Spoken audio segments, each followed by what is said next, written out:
Welcome back to the second hour on this Tuesday. It's about, 2 minutes after 7 o'clock. Have no fear.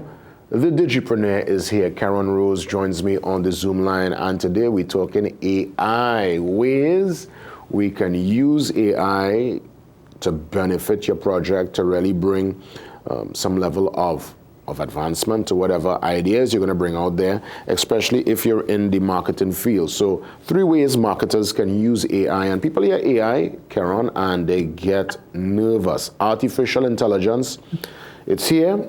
I would imagine it's here to stay. The question is, how do we integrate? How do we strike that balance? I look forward to our conversation this morning, Keron. Great to see you as always. Good morning.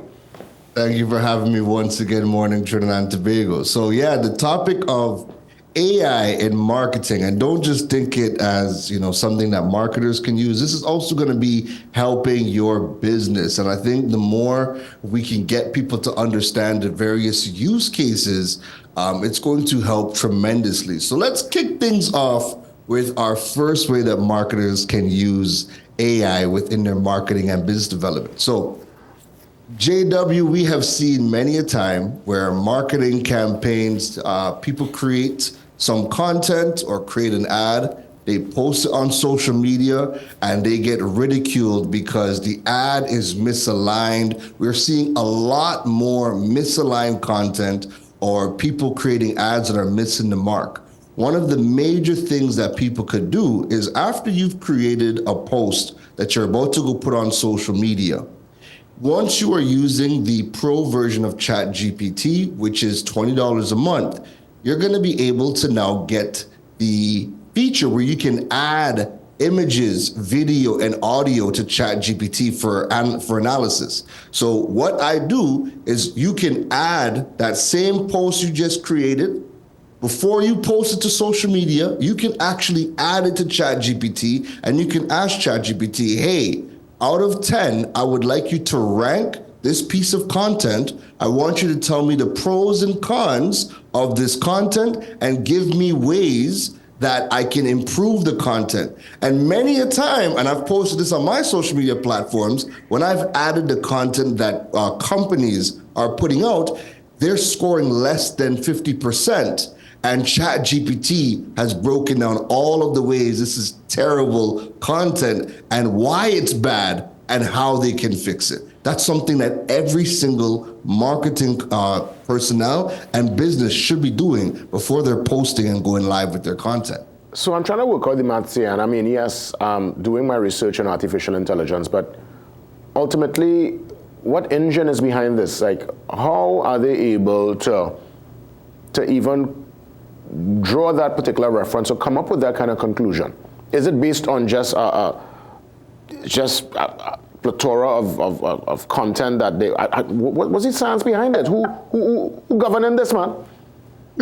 So I'm not the person to speak on the science behind it. We definitely have to get somebody who can speak to the science behind it. But what I will say is this: ChatGPT is a large language model that is trained up on the internet. So it has millions and millions of data points that it has at its disposal. And I mean, this is the freaky part behind it, because I mean, for the rest of us, we're just thinking, how is it able to do this, right? But when you've inserted your campaigns and you start to read ChatGPT's rating, it'll be 4 out of 10, 5 out of 10, and it's breaking down why this content is bad. Trust and believe.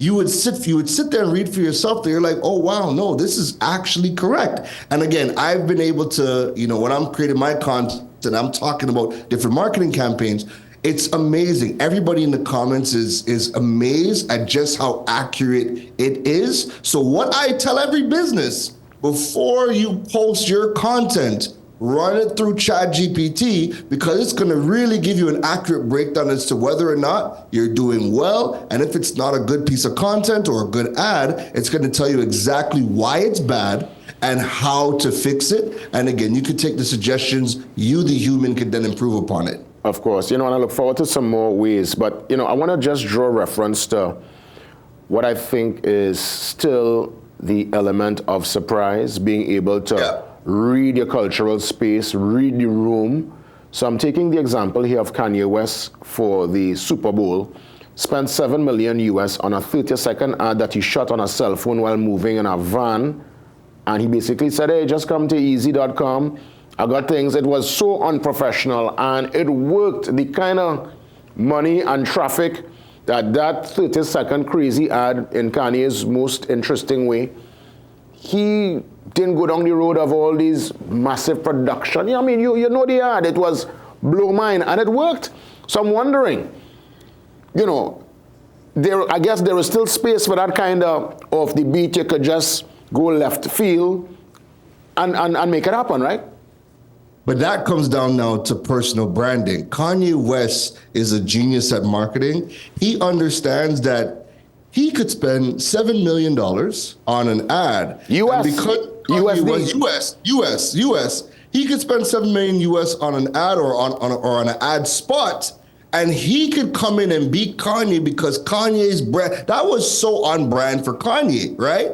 It was funny. It was Kanye West, and he has good products. So after doing that ad, it's estimated that he made around $30 million in sales for all of his products. And he gained a lot of data from that as well, so that he knows how to go back and retarget the people who were looking at his shoes, who were looking at his any of his clothing wear. So there was a lot of good things that came from that ad. But yes, absolutely. And that's where personal branding comes in. Well, I guess most of us, all of us, we're not Kanye. There's only one Kanye. So for everyone else, how can we go about really integrating and using this AI to market yourself and market products and your business?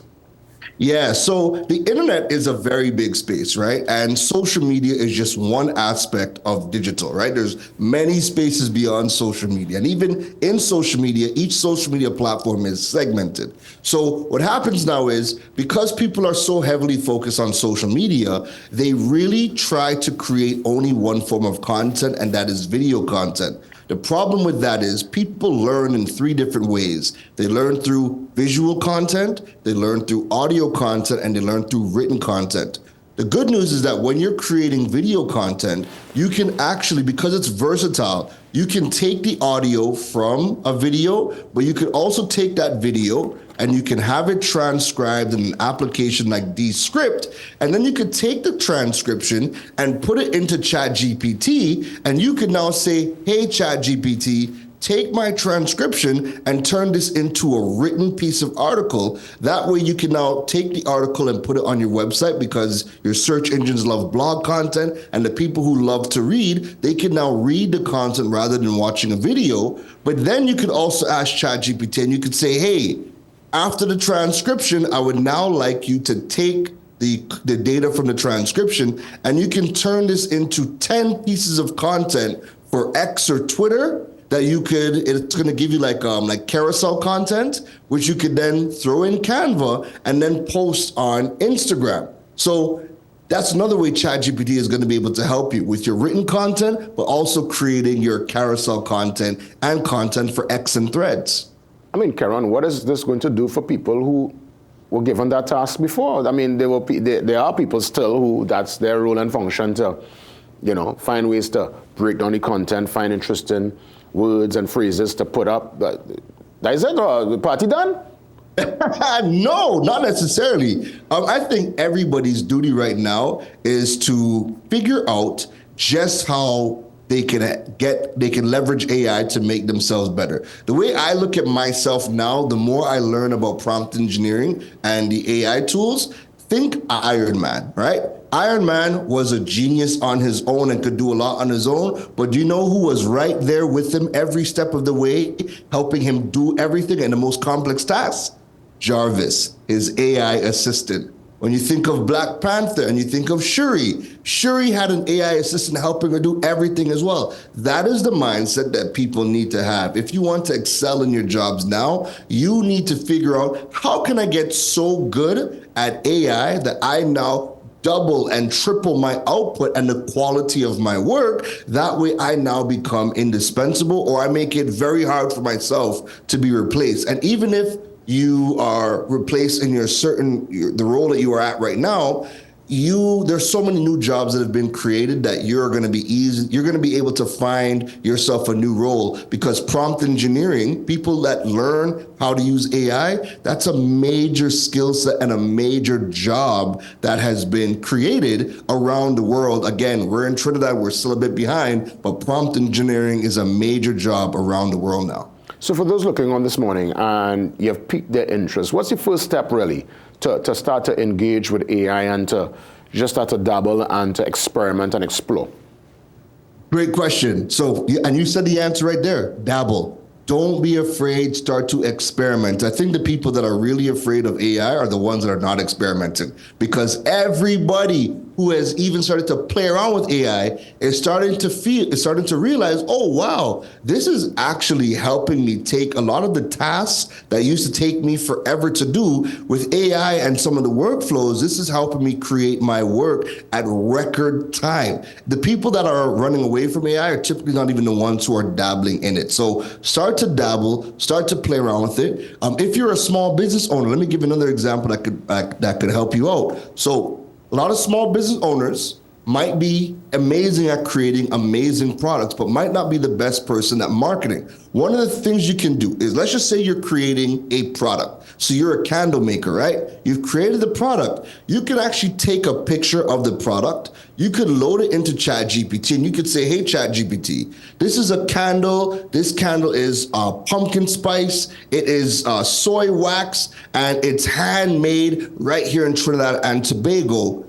Can you write me a product description for social media for my product? And AI is going to analyze the photo, take all the information that you have also provided it for context, and it's going to write you a crafted product description for social media that is going to be way better than probably you ever thought of, because you might not be good at marketing, but you're amazing at creating products. So for everybody who is creating products, your pastels, your kruma, your food, your artisan products, start using AI to start using it for coming up with product descriptions and helping you craft your marketing plans.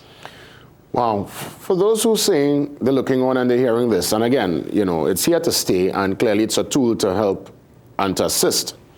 Yeah. But for those who saying, but wait now, Keron, it's like you're taking the thought process out of the experience. We're not thinking for ourselves anymore. What do you say to that criticism, that kind of criticism, if it's levied? AI is not self-aware. This is not Skynet. This is not Terminator. AI is only as good as the human using it.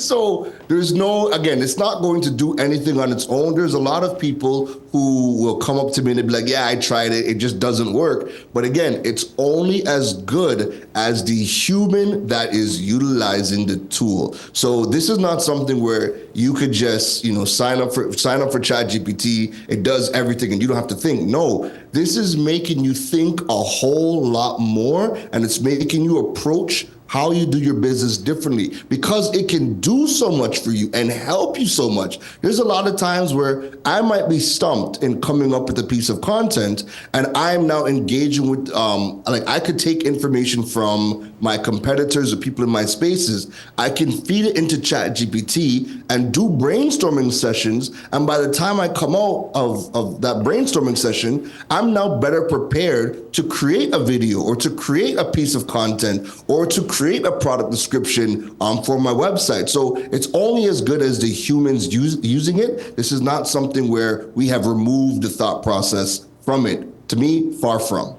So before we wrap things up, for those really interested and they want to get a professional AI, I would say that reference, they want to really start to dabble, engage with it, play around. Where do they go? I know you said, 20 US a month, is that? So there's two things you could do. You can use ChatGPT. There is a free version to that. There's a lot of things you can do inside the ChatGPT version. But if you want to step things up, and you want to be able to, like I said, if you want to add images, add videos, you can add audio files, and you can engage with the videos and audio files. The ChatGPT Pro version is $20 a month. And then the other big AI tool that you guys can use that's going to be in every single thing that we do is Google Gemini. So you can go check out Google Gemini, and Google's AI tool is extremely powerful. Some argue maybe even more powerful than ChatGPT, and that's going to be in almost every single Google product, from the search to Gmail to Docs, you name it. Go start playing around with Google Gemini, because that's going to be a tool that's going to help you a lot. Google Gemini, I'm looking for it right now. Yeah. Hold on. Google Gemini. First time I'm too living. First time I heard about it. Google what? Just so we Google it's an app. It's an app.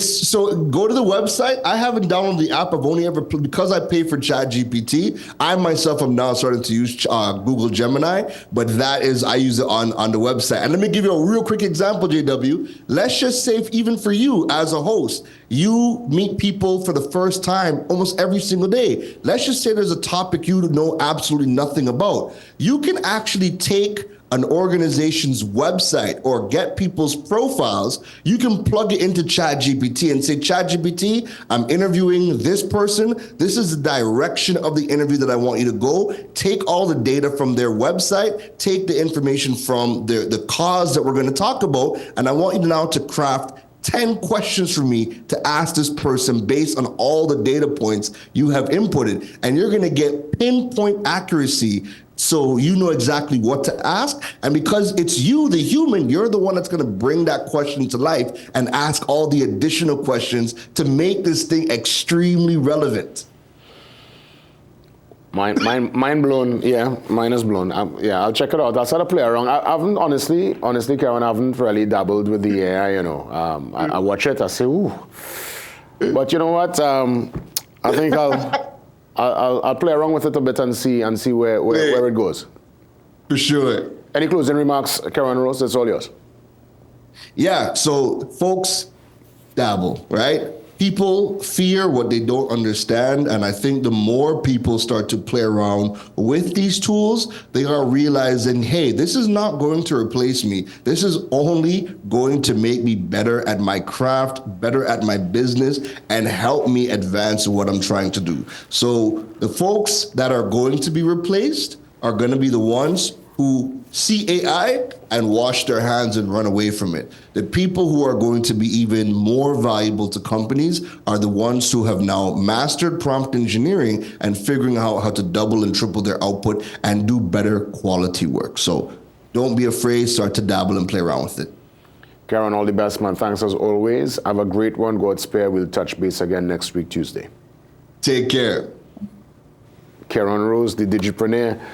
Yeah, I mean, listen, it's a different world, a different time. You know, the whole concept of artificial intelligence, AI.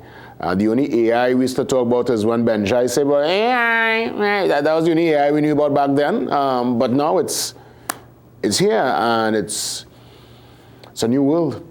And as I always say, the only institution that rejects change would be the La Perouse, Tunapuna Cemetery, Sawa Cemetery. When you're there, that's it. It's a done deal. But once you're in the land of the living, change is constant, and we have to, just like water, move and sometimes go with that particular flow. I mean, there's some people who, they're not going to dabble at all. They're going to be far removed from it.